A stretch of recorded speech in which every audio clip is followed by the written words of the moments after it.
Okay. Can we check? Hi everyone, we're just doing a sound check and then we're starting. Is that okay? Did you check? Yes.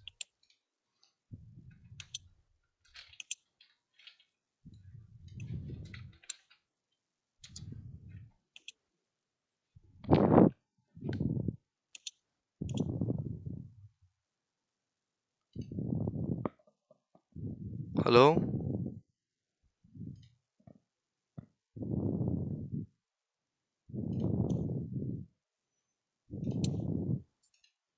Hello, how are you?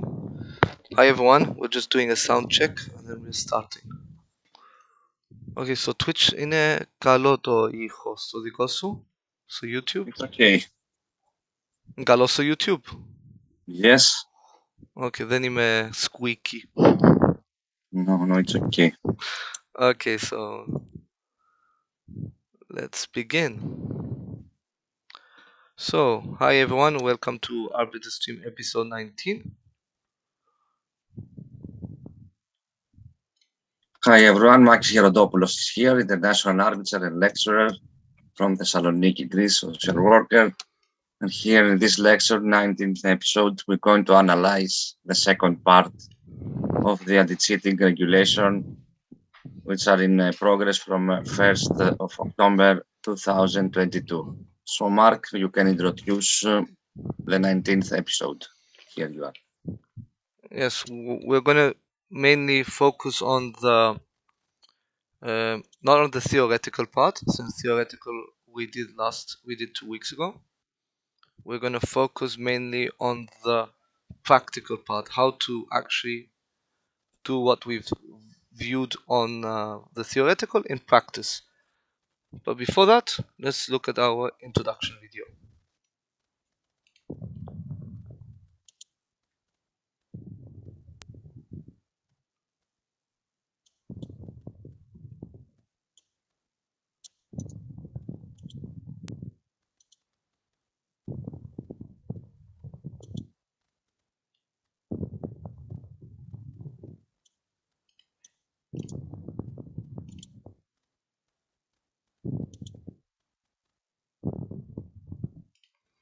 So, episode 19, Anti-Cheating Regulations Part B, practical part. So, we're going to look at an example of a playing venue. So, we can see here our playing venue with an entrance, all the desks, all the tables with all the boards, an arbiter's place, spectators area, refreshments, and toilets. So how will this episode work? Here You Podomos will be. Here we have to mention. Yes. Here, thanks, Mark. We have to mention first of all, but that venue is not only the playing hall; it's the toilets, the smoking area, the refreshments, all that includes the competition. Not only playing hall; it's only the place that the chess players are playing on the board games. This has to mention that. Okay, Mark. Yes, so let's go to the regulations and then we're going to see how we actually put the regulations into action. So let's start with the Arbiter's Manual. Yes. Page 70. Page 70. We're going to start with the standard protection. Yes. Standard protection is for all tournaments that are FIDE rated. Yes. In Arbiters Manual 2022, that exists from 1st of October 2022 with the new ads. In page 70, section 3, different standards of anti-cheating protection measures. First, standard protection to apply to tournaments identified in section 1C. First, organizers must clearly and carefully designate areas for players the playing area and for spectators. As I mentioned previously, the playing area is only the place that the games are in progress for the chess players are playing on the board. Organizers and arbiters shall prevent getting any chess information from outside the playing area. Organizers shall endeavor in so much as possible and reasonable to avoid contact between players and spectators. This is something very important in order to avoid not only the eye contact, but also the speech between the players and the spectators. If possible, provide separate refreshment toilets, smoking areas for players and spectators in team competitions. This should be extended to include captains as a separate category. Is that clear, Mark? Yep. Okay, shall I continue or you want to mention something? Well, here, as you can see in our playing venue, I have added a spectators area, a refreshments place, toilets, a playing area, and an entrance.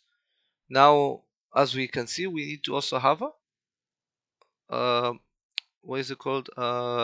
Smoking area, which is important. Yes. Now, as smoking is in at least in Europe where we are, smoking inside is prohibited. Yes, of course. So this is usually a place outside. So I'm going to add it to this place. 1 minute. Just make it look nice. And let's add smoking area. So as a smoking area here, we need to actually make this an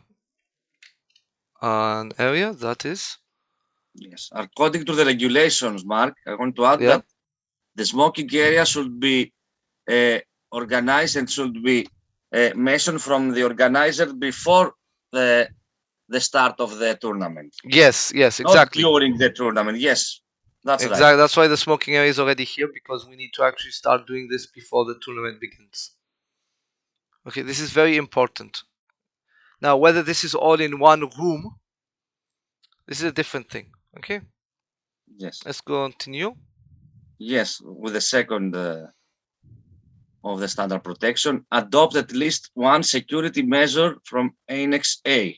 Okay, I'm Yes. going to go through that in a bit. Yes. Let's continue. The third one, recommendation to send all available games in PGN format for screening by the Fide game screening tool. Yes.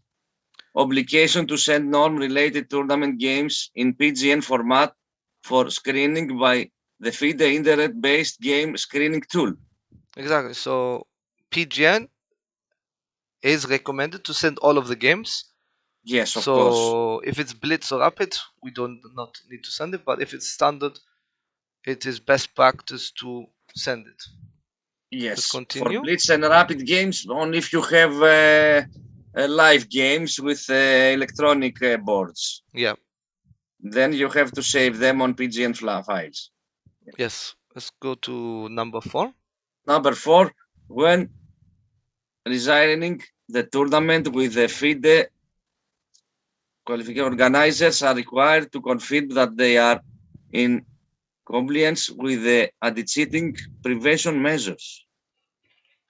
Waivers can be granted solely by national federation, must be requested at least 4 weeks before the start of the tournament.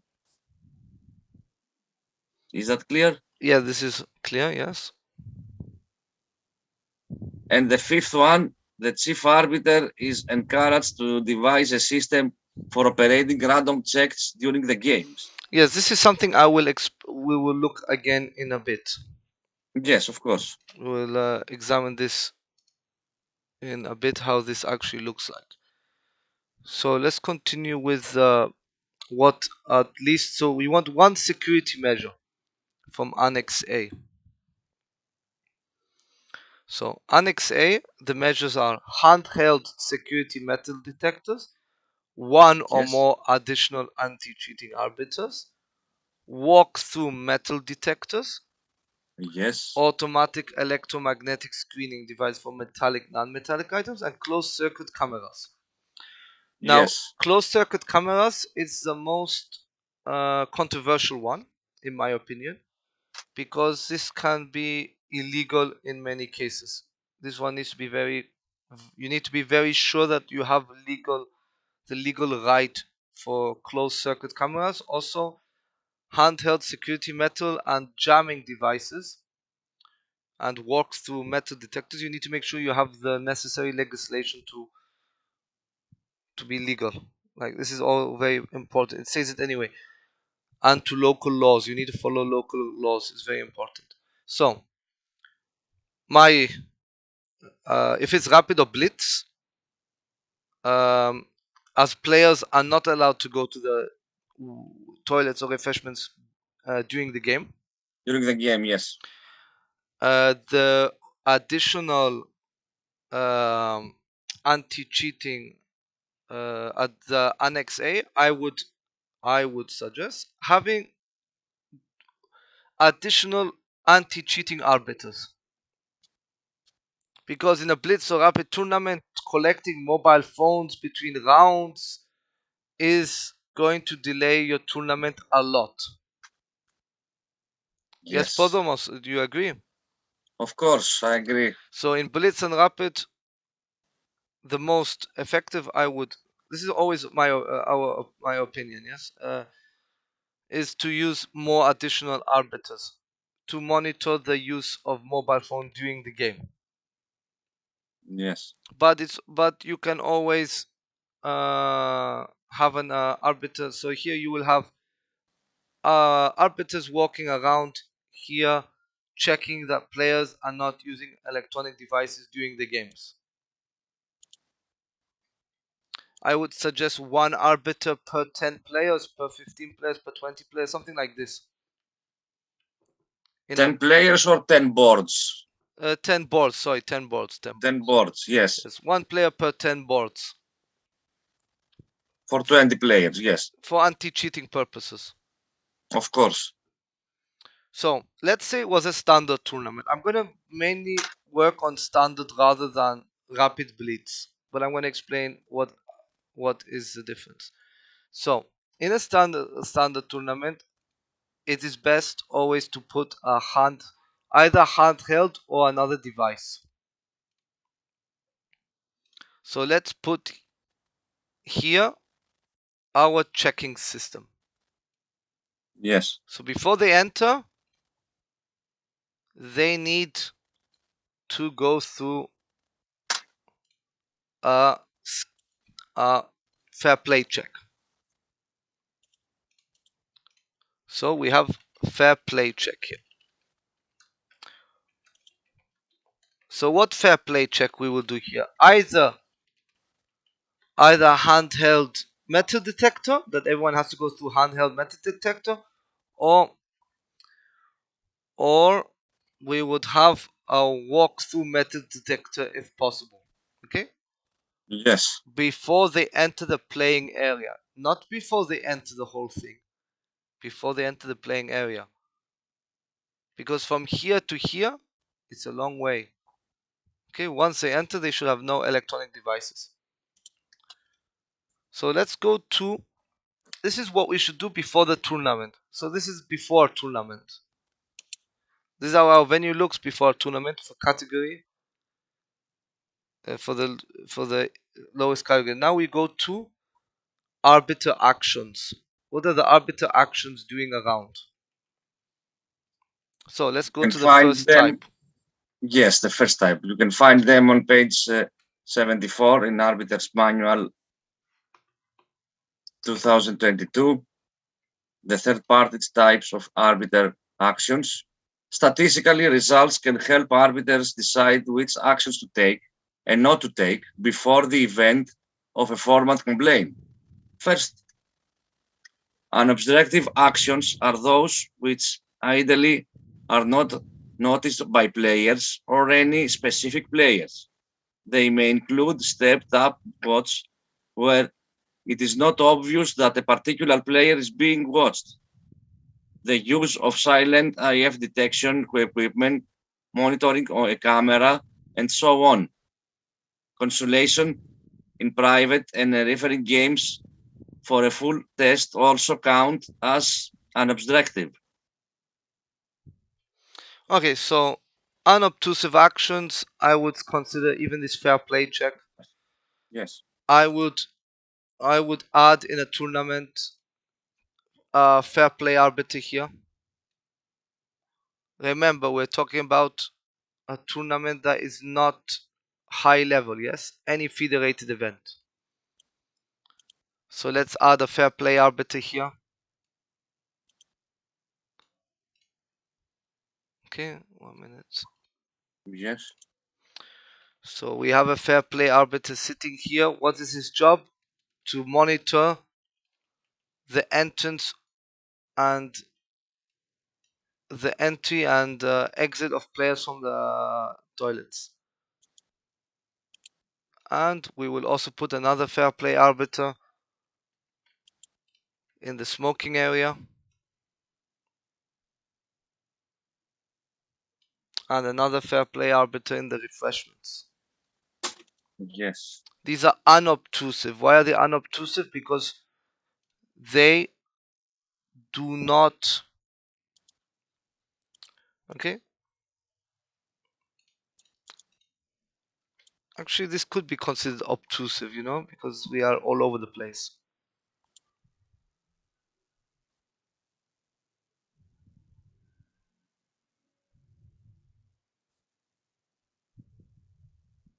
Alright, this is a bit going over the unobtrusive action. So unobtrusive action, to be reading the fair play, is not to add fair play checks in all these areas, just to have your entrance. So this is a bit obtrusive already. Okay, sorry. So this Okay. is unobtrusive. You just have fair play arbiters walking around as normal arbiters. No one knows that there's checks going on. Yes, they only see that when you come in, they're going through a check. That's unobtrusive. Yes. Okay, let's go to the orange alert. Suddenly, in the tournament, we are reaching the final rounds. Not necessarily accusatory complaint. We want to make sure that the event is clean. We are reaching the final rounds, which is crucial. Let's add some more checks. What is orange Yes. alert actions? The second part, it's orange Yes, alert. Actions are still not revealing a specific player as target, but put the whole tournament on a heightened alert. This can include introducing a screening check at the entrance for a particular round, delaying transmission of moves for that round, increased random spot checks, restricting spectators and player movements, and general increased surveillance that is obvious. exactly. So here we're going to add fair play Yes, arbiters that's right, Mark. in all areas of the venue. Suddenly they realize, okay, there's an arbiter in all these areas. Yes, The players will start. This is when the players notice there's more checks going on. I would always have a fair play check at the beginning. This is to avoid this player being disqualified for mobile phones. Because if you don't have a good check at the beginning, players might think it's the organize. Will start, getting upset. The organized could have done a better check, and all these discussions. So yes, if you have a very good beginning check, it's very hard for players to have divide. I know that you can. It's easy to not easy. There are ways. Sometimes it's easy to go through. With these electronic checks. Maybe one of the arbiters didn't check very well, or it doesn't beep. The machine just doesn't detect that there's metal in, and you take a metal device inside. This can always happen. Okay,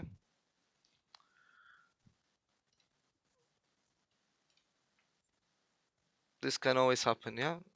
So now we do random spot checks. What does random spot checks?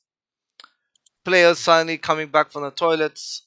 every so often we spot check, like Yes. every 2-3 people, stop please, let's check you. Okay. Yes, of course. Here, because to keep the things random, I would actually use a randomization program. So you would use a randomizer. I would go to the numbers randomizer and randomize numbers. Like it would tell me like after 2 people check, after 3 people check, after 2 people check. Yes, so that it's Yes. completely random because we are humans. We do not do things by random. It's very hard as a human to do random. Okay, so That's right. Yes, of course. it's very good to use a randomization so that you know that you're doing this random. If you have certain players you want to check, you can do that as well. Another thing is what you can do is you can have 2 pots of players. So you have one pot with all players inside and select from Yes. there 2-3 players to be checked, and then you have another pot of players where you have, let's say, high scoring players doing well, the top 10 for example, the top 10 and players who have gained a lot of rating in another pot where you again choose from there 2-3 players, and you just randomize. You then go Google randomizer and you find a random players will be checked. It's very important. Keep it random. Yeah. And what do we do in when we have a specific action against a certain player? Yes. The third part. Obtrusive actions include requests to interview or search specific players or surveillance, obviously signing them out, or actions against specific spectators. Yes. Now, for the last one, we have to have a room where this is here fair play, the fair play check. In this Yes. room is where we control the arbiter, where we control the players. We single them out for checks. For example, we say on board 1, the winner of the game needs to undergo a fair play check. So once a player from board 1 finishes, we bring him or her into the fair play check room, and the player will be asked if they want to have somebody witness with them. They have the right on a witness plus another person which is of the same sex as them. Both people, the person checking and the witness, have to be of the same sex of the player, plus another witness from the if the player wants to. So these players will be in this room where the player undergoes a check, and these checks are closely for electronic devices. Okay, Yes, that's right. so I think do we have any questions on this? Yes, is there any question from the audience?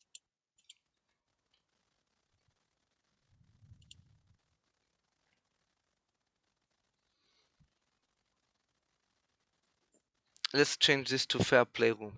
I think it's better.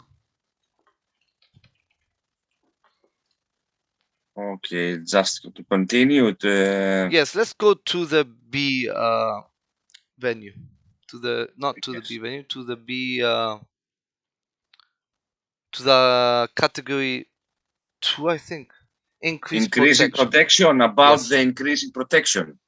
Yes. The increased protection to apply to tournaments defined in section 1. The second, the B. This is It's, basically titled tournaments and yes, national championships.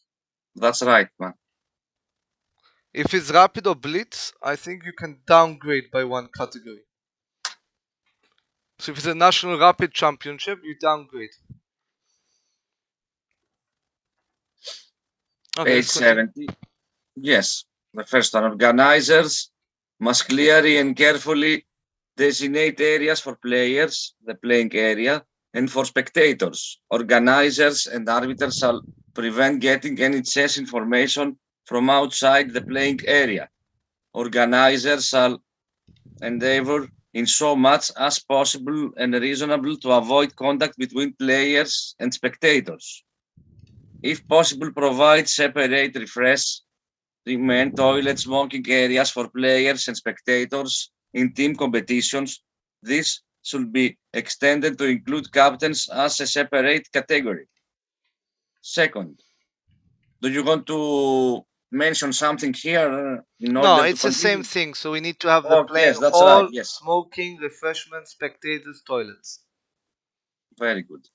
Second, each tournament must adopt at least 2 security measures from Annex A, as we mentioned previously. Yes. Yep. The third one is the chief arbiter must devise a system for regularly checking the venue before, during, and after the game in cooperation with the head anti-cheating arbiter, if any. Okay, here I would say that we need the fair play room now because Yes, we of have to course. check the players. And we need the fair play arbiters in every place because they will enable us to do the random spot checks. That's right. Because we will tell the fair play arbiters we want to check these players. Please check them. As well as these arbiters, we'll have arbiters playing in walking around the playing area. It is best not for the players to know who they are. Yep. Let's continue. The fourth recommendation to send all games in PGN format for screening by the Fide internet-based game screening tool. Obligation to send in non-related tournament games in PGN format for screening by the Fide game screening tool. Exactly. Here it says obligation, so we have to now Yes, send. We're not this is something mandatory. Yes, Yes, we cannot say we don't want to. of course. Okay, the organizer applying waivers is not important. I Yes, mean, at least because we 4 weeks shouldn't. before the start of the tournament, waivers shall be granted by FIDE Qualification Commission. And The now sixth, we yes, need tell me. storage devices. Here it says now for us storage devices. We should have a storage area. In the previous it didn't say storage. Now it's Yes, now it's now you should have. I would suggest always to have. But now it becomes strongly encouraged. Let's put this here. Storage. yes. Sixth, organizers are strongly encouraged to provide secure storage facilities for electronic devices. Seventh, organizers and arbiters are encouraged to carry out screening tests during the event via FIDE internet-based game screening tool. Yes, during the Eight, game, during the yes, tournament. After every yes, round, during. send the results in to be That's right. checked.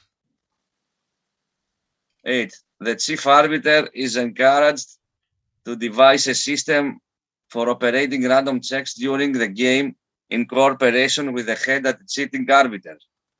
Yes, again, the same as I said before. What you do is, I use Google randomize.org, I think it's called, Yes, and I create 2 or 3 pots of players. One pot everybody is in, one pot with the top result, top players. So let's say the top 10 or top yes, 20 players who are performing well, and then I have another pot of suspicious behavior.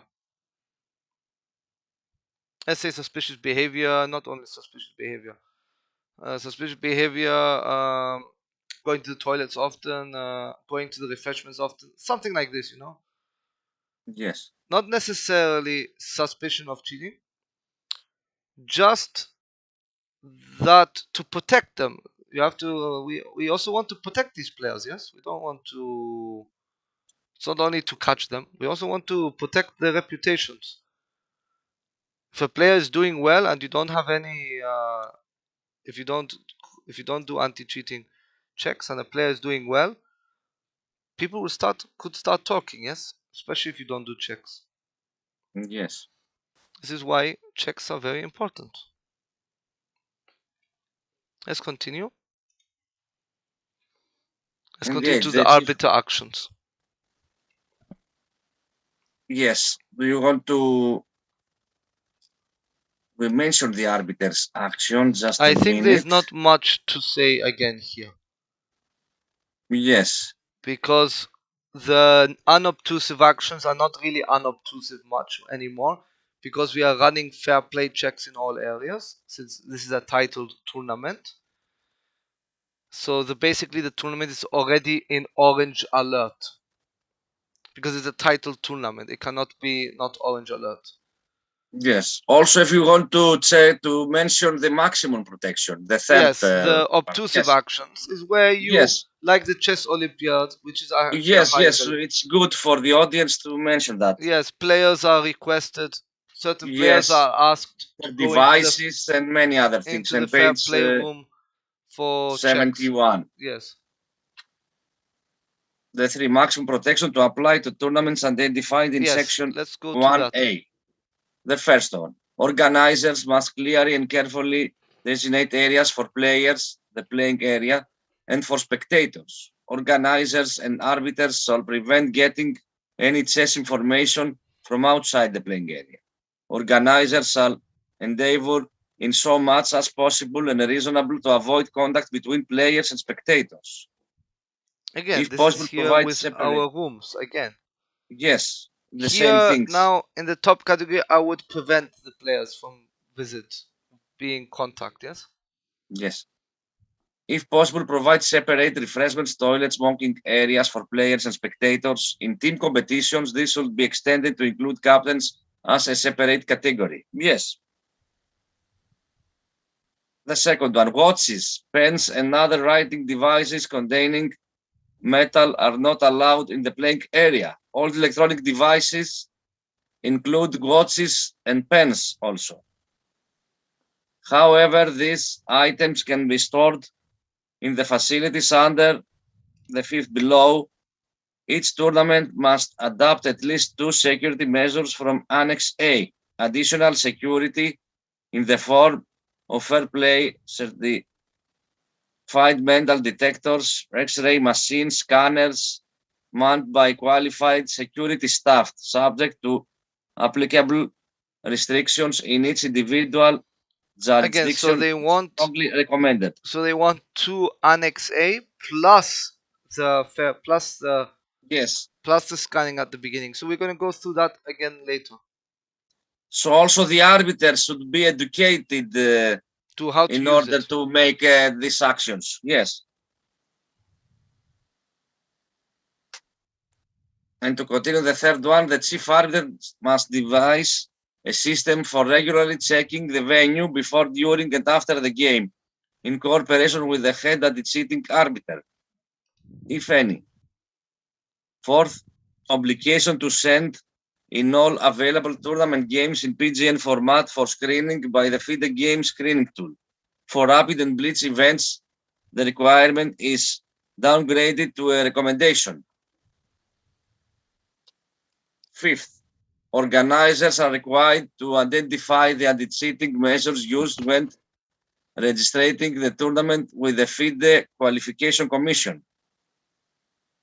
Sixth, organizers are required to provide secure storage facilities for electronic devices. Yes, exactly. This is why it's here. Storage facilities we have to have. Of course. Organizers and arbiters are strongly encouraged to carry out screening tests during the event via the Fide internet-based game screening tool. That's right. 8. The chief arbiter must devise a system for operating random checks during the game in cooperation with the head anti-cheating arbiter, if any. These requirements apply where tournament-specific anti-cheating requirements have not been drafted by fair play and accepted by the whole chess of when this exists, all provisions herein shall be suppressed by the provisions in that document. Whenever a required organizer are requested to consult with Fair Play to identify the best possible measures. Yes. Okay, so let's go. Tournament specific anti-cheating requirements is the ARGO, TSACR. Yes, I think this is not yet available. Yes. Yes, of course. This is something it will be in progress in future events. Yes. So going to Annex A. So Yes. we are required to have the handheld or the metal detectors, so that we cannot use as Annex A. So we should use two more. Now, one or more additional anti-cheating arbiters we already have, so that's one. Automatic electromagnetic for metallic, non-metallic items. This is already checked. You cannot say you do it. And closed circuit cameras. This is what we have to add. So now we have to add in a top level tournament cameras. And we start putting cameras in our venue. Yes, of course.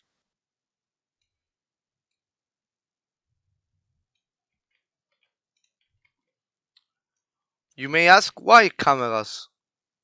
These cameras can capture behavior that is not seen by an arbiter. So let's add here and let's add our cameras.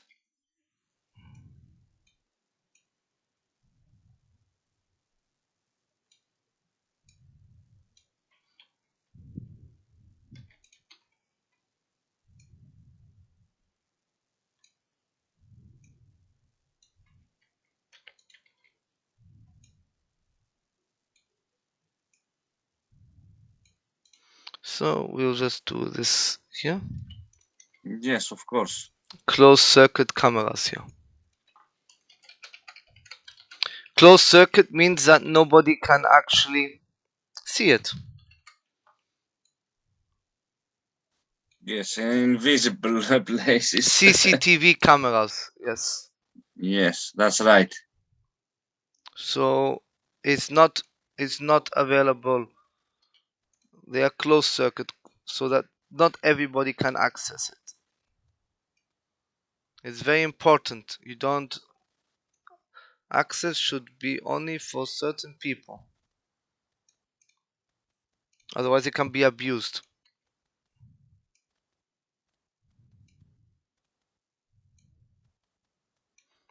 Yes. Like the currently the World Junior Chess Championship under 20 is using this anti-cheating provision.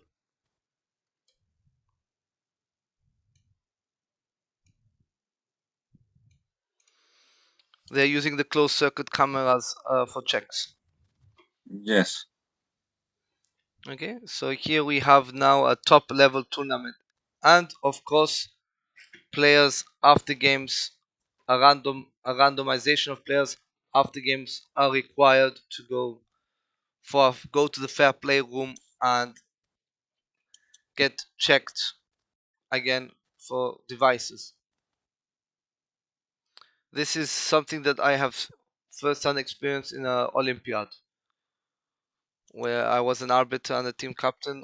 As Yes, team if you captain, want none of to. my players were requested ever to be in the fair play room, but as an arbiter, when I was a match arbiter, I was regularly asked by the fair play officer to please inform the winner of the specific board to please go to the.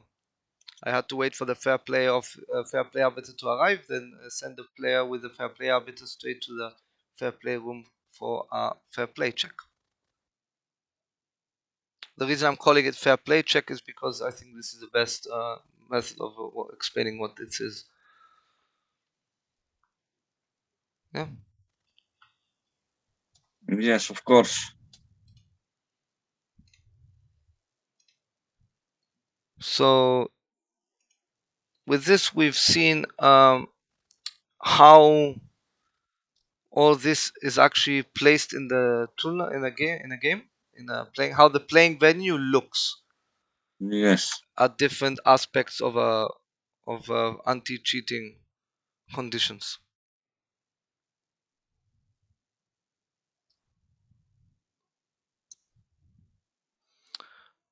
Do we have any questions?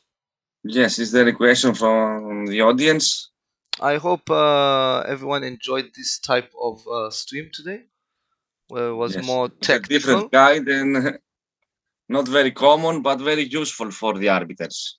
Yes, I hope it was. I hope you liked the explanation, the way we showed, the way Pozamos and I showed the playing venue, explained how it is actually put into practice.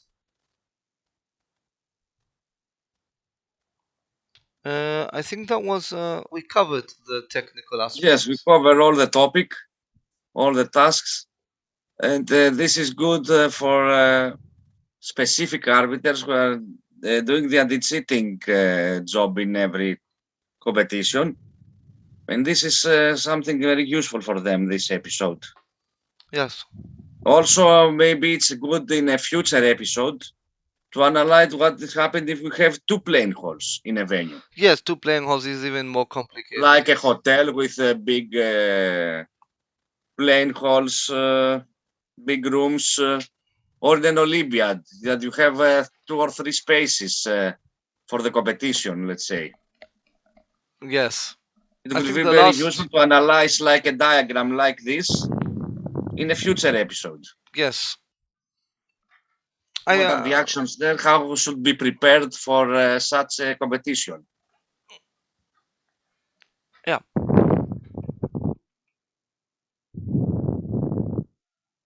I could maybe when I have a tournament and I have more time, I might try to take a video of all the fair play measures we enforce Yes, during the event.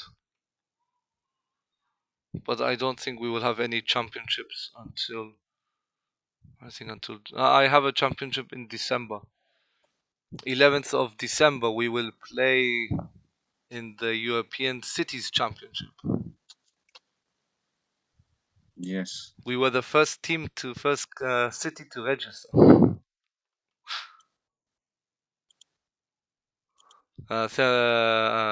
Thessaloniki will also play. yes. We Here, will, the team championship and individual youth tournament, it's in Porto Palace Hotel, in a very good. no, I mean, will you play in the European Cities Championship? The The Thessaloniki one. European was not so big playing hall and venue. No, I mean the cities, the hybrid championship that will take part in 11 Yes, December. also Cyprus with 4 teams with 16 players, as I read. Yeah, from Nicosia, yes. Yes, very good. More are coming from the other cities. Yes. Okay then. I think thank you everyone for joining our stream today. Yes, I thanks for just want watching to and for the announce support. that next Wednesday we will not be streaming. We're taking a break next Wednesday, Yes, and we are back on the 2nd of November. yes. Because here we have celebration. It's the Saint Dimitri still in Thessaloniki. Yes, on the 2nd of November we are going to be back with Yes, with a new episode. with a new episode. We will also hope to have our schedule until the end of the year set up and let you know what's going on. Thanks for watching. And for the support from me and Yes. Mark, Prodromos and Mark. See you in the next episode. See you in the next episode. Bye bye. Good